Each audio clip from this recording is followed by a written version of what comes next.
Señor Jesús, date prisa, ven, no puedes tardar más, pues la humanidad esperando está tu venida ya. Ven, Señor Jesús,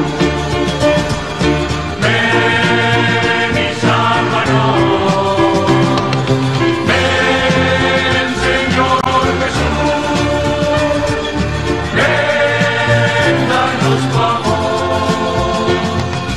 Ven, Señor Jesús, y conocerán que tú eres la verdad.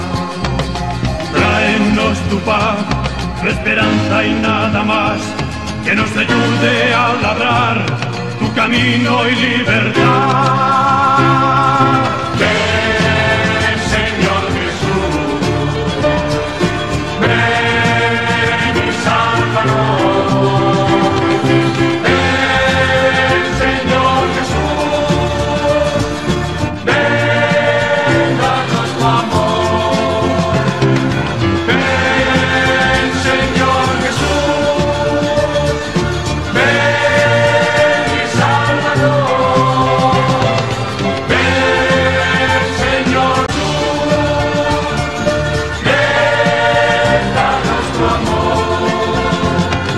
Ven, Señor Jesús, ven y sálvanos. Ven, Señor Jesús.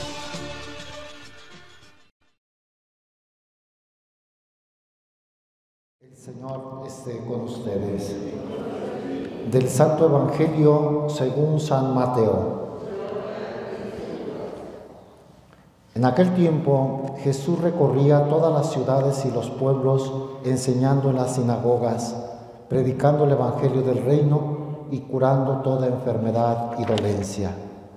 Al ver a las multitudes, se compadecía de ellas porque estaban extenuadas y desamparadas como ovejas sin pastor. Entonces dijo a sus discípulos: la cosecha es mucha y los trabajadores pocos. Rueguen por tanto al dueño de la mies que envíe trabajadores a sus campos. Después, llamando a sus 12 discípulos, les dio poder para expulsar a los espíritus impuros y curar toda clase de enfermedades y dolencias. Les dijo: vayan en busca de las ovejas perdidas de la casa de Israel. Vayan y proclamen por el camino que ya se acerca el reino de los cielos. Curen a los leprosos y demás enfermos. Resuciten a los muertos y echen fuera a los demonios. Gratuitamente han recibido este poder. Ejérzanlo pues gratuitamente. Palabra del Señor. Gusten sentarse un momento.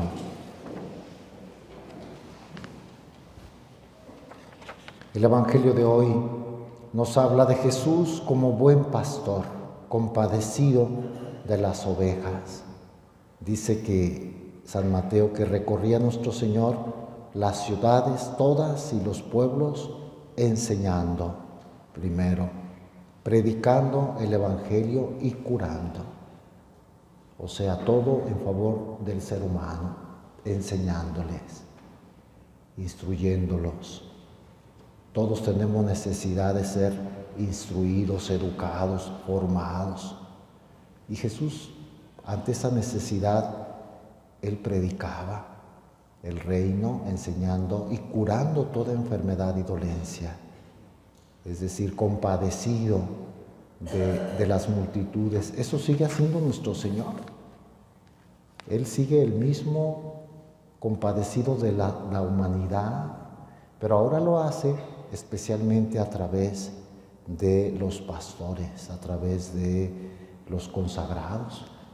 Y por eso, a continuación, pide que se ore para que envíe trabajadores a sus campos, porque la cosecha es mucha y los trabajadores pocos, porque Él necesita de manos para seguir bendiciendo, de mentes para seguir instruyendo, de bocas que proclamen el Evangelio, de personas que se consagren a Él, y pide que oremos, por las vocaciones en concreto.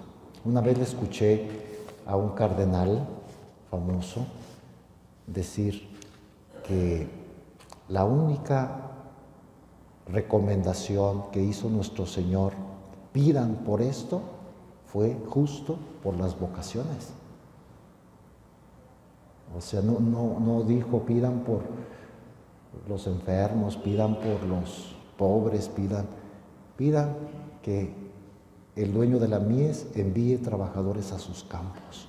La única recomendación que hizo de una intención muy concreta para pedir a Dios fue que envíe trabajadores. Por eso no dejamos de orar, que Dios suscite vocaciones consagradas, sacerdotes, religiosas, misioneros. Y no solo eso, también laicos comprometidos, que son trabajadores en sus campos, o sea, que haya hombres, mujeres que instruyan a los niños, que visiten a los enfermos, que trabajen por la caridad, es decir, que instauren el reino de Dios. Ahí se incluye también a los laicos, a los seglares. Estamos en una época en que faltan vocaciones, pero los bautizados tienen que poner en práctica el bautismo que han recibido, haciendo apostolados, evangelizando. Eso es lo que le tenemos que pedir a Dios, según su recomendación de hoy, muy concreta. Pidan al dueño de la mies que envíe trabajadores a sus campos. ¿Por qué no tenemos suficientes sacerdotes, religiosas, misioneros? Hay congregaciones incluso que se están cerrando en Europa porque no hay vocaciones. Hay diócesis en nuestro seminario, acá, que sus seminarios tienen muy poquitas vocaciones. Yo he visto fotos de seminario mayor de una ciudad de España y son un puñadito de muchachos. Los grupos que se ordenan cada año en algunas diócesis son 2 o 3 sacerdotes. Y la cosecha es mucha, parroquias necesitadas. Hay lugares en América que un párroco tiene que atender 3 parroquias.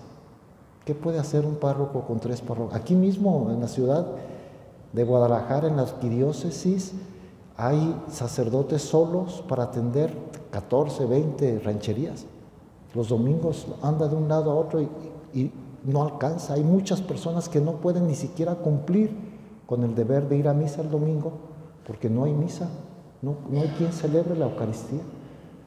Tanto que hasta algunos han dicho que el Papa tiene que permitir que se ordenen señores casados. Eso se discutió en el último sínodo hace unos meses, 1 mes, 2 meses. Desde luego que la Iglesia no ha dado ese paso. Si quiere seguir conservando vocaciones celibatarias que no estén casados para que ejerzan el ministerio, pero hasta tal punto llega pues la necesidad de vocaciones. Hay que orar mucho, orar. Hay horas santas vocacionales, hay peticiones dentro de la Eucaristía por las vocaciones. Hay que hacer caso de esta indicación del Señor. Y recordamos hoy a San Ambrosio de Milán, que precisamente él se distinguió por promover las vocaciones, de mujeres sobre todo, de mujeres. Tuvo una hermana, Marcelina, que fue virgen consagrada. No había antes congregaciones religiosas en el siglo IV, pero invitaba a las mujeres a que no se casaran y se consagraran como vírgenes a Dios. Y una de ellas fue Marcelina, su hermana. Es decir, era una familia de personas que amaban mucho a Dios. Eran 3 hermanos y los 3 son santos. Ambrosio, el obispo, Marcelina, virgen, y su hermano, el otro no tiene un nombre muy bonito, pero es un gran santo, San Sátiro. Allá en Milán, yo ya estuve en la ciudad, en Milán se le venera mucho a San Sátiro. Hay hasta todo un barrio dedicado a San Sátiro, el hermano de San Ambrosio. San Sátiro era como su administrador, mientras Ambrosio se dedicaba a lo espiritual, a estudiar la palabra, a predicar. Sátiro administraba los bienes y lo hizo de una manera muy entregada. Fue virgen también sátiro, fue célibe, consagró su virginidad a Dios, su condición de célibe, y murió muy joven, 40 años de edad, y lo veneran también como santo. Y como digo, promovía las vocaciones, que se consagran a Cristo. Tanto que hasta se le acusó al obispo Ambrosio que estaba contra la humanidad, que si seguía promoviendo vocaciones ya no iba a haber población, que se iban a acabar los seres humanos. Y él comprobó con estadísticas que donde hay más vírgenes, hay más población. No sé cómo lo hizo, eso ya no sé más argumentos, pero él comprobó que no es cierto. Entre más se consagran a Dios, Dios nos da más hijos. Dios bendice cuando se entregan a Él, entre otras cosas. Y se le debe mucho a San Ambrosio. Defendió la fe contra los arrianos, formó a emperadores, influyó ante todo el Imperio Romano. Era un hombre de mucha personalidad y como había sido gobernador, pues tenía esa doble perspectiva desde el punto de vista civil y desde el punto de vista religioso. Le debemos también, hay que reconocerlo hoy a Ambrosio, que gracias a él se convirtió San Agustín. Agustín llegó a Milán para ser profesor de retórica y el obispo era Ambrosio. Y Agustín empezó, él no era católico, no estaba convertido, bautizado, era maestro, pero empezó a oír la predicación de San Ambrosio. No podía entrar a la iglesia porque no era católico, a la basílica, se quedaba afuera. Todavía existe en Milán la puerta de San Agustín, donde se quedaba a escuchar la predicación de San Ambrosio. Y eso le dio mucho respeto por la iglesia católica. Él entendía que la iglesia católica era de puros ignorantes, tontos. Como mi mamá, pues muy sencilla, Mónica, pero no entiende mucho. A mí esa fe no me convence, decía Ambrosio. Hasta la Biblia se le hacía muy ruda. ¿Cómo un libro tan mal escrito desde el punto de vista retórico despreciaba la fe de los cristianos?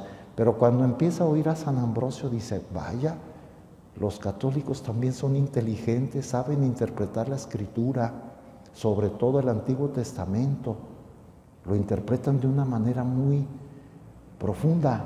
Ambrosio hizo respetar a la iglesia. Nunca pudo hablar con él. Agustín no se atrevía a interrumpir a Ambrosio. Dice que alguna vez, dice en las confesiones, Agustín iba a verlo, dice, y lo veía o rodeado de gente y no podía acercarme a él, o lo veía con un libro en la mano y no me atrevía a interrumpirlo. Era un hombre de estudio y de acción, Ambrosio. Pero gracias a eso empezó un proceso de conversión. Fueron varias circunstancias de la conversión de San Agustín, pero el que lo bautizó fue San Ambrosio. Vamos, entonces le debemos que tuvimos en la iglesia un gran doctor, que era San Agustín, gracias a su influencia que tuvo San Ambrosio. También le debemos un rito que todavía se lleva después de 16 siglos, se sigue llevando el rito ambrosiano, una manera de celebrar los sacramentos. Allá en el norte de Italia no se celebra como nosotros, el rito latino. Son católicos, pero celebran con el rito ambrosiano. Se impuso tanto la personalidad, la profundidad. Sus himnos se siguen cantando. Él compuso himnos litúrgicos, San Ambrosio, y se siguen cantando y recitando allá en esa parte de Italia. Un gran santo, pues. Hoy lo recordamos en las vísperas de Nuestra Señora de la Inmaculada Concepción, que es mañana. Hoy le pedimos a San Ambrosio interceda por nosotros, por toda la iglesia, y pedimos por las vocaciones. Ojalá Dios suscitara obispos de la talla de San Ambrosio de Milán y de los padres de la iglesia en general. El siglo IV, cuando él vivió, fue el siglo de oro para la iglesia. Surgieron muchos hombres extraordinarios que llamamos santos padres, doctores de la iglesia. Uno de ellos es San Ambrosio de Milán.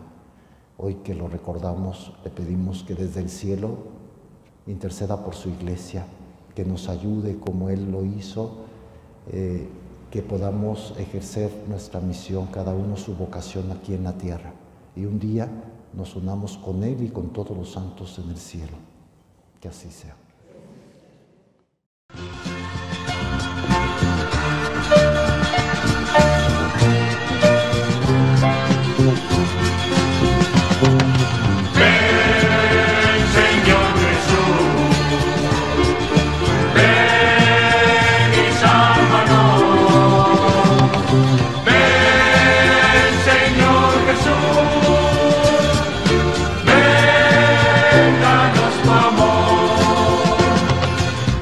Señor Jesús, date prisa, ven, no puedes tardar más, pues la humanidad esperando está tu venida ya. Ven, Señor Jesús, ven y sálvanos.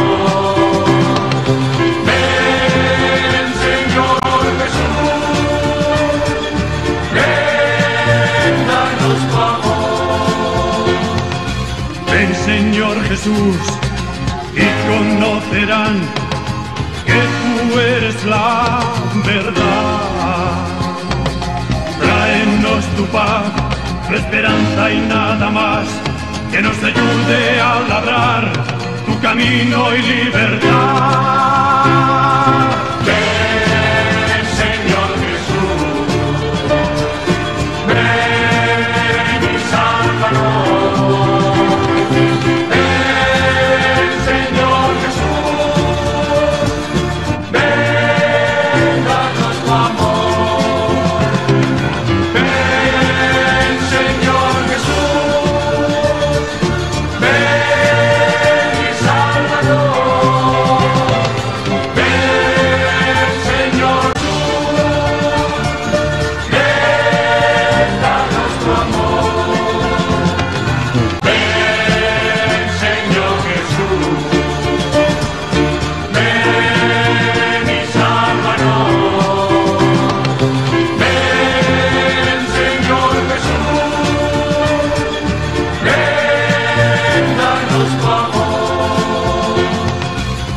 Señor Jesús, y conocerán que tú eres la verdad. Tráenos tu paz, tu esperanza y nada más, que nos ayude a labrar tu camino y libertad.